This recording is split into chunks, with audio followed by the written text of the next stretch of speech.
අයිබෝන් හැම දෙනාටම ඔන්න ඉතින් මම වීඩියෝ එකක් ඔයගලන්ට ගෙනල්ලා තියෙනවා.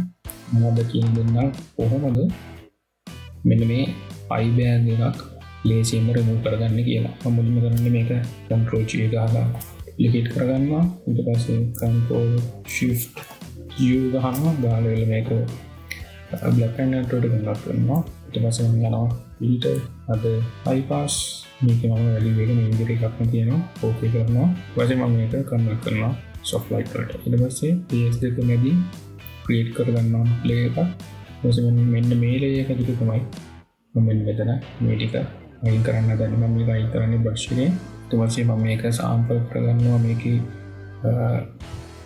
මෙන්න මේ area එක sample කරලා මෙන්න මේ area එකෙන් තමයි click කරන්න යන්නේ. මෙතන හරි. ඒක sample කරනවා. flow එක අනිවාර්යෙන් පොඩි value එක තියාගන්න දෙකක් වගේ. මම sample කරනවා. sample කරලා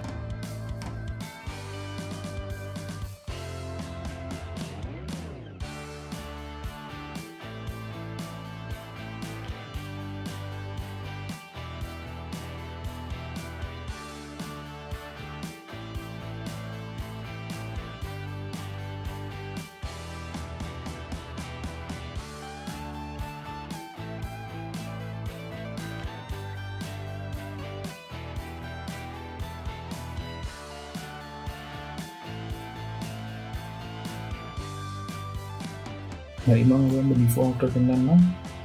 මේ තියෙන්නේ before මේ තියෙන්නේ after.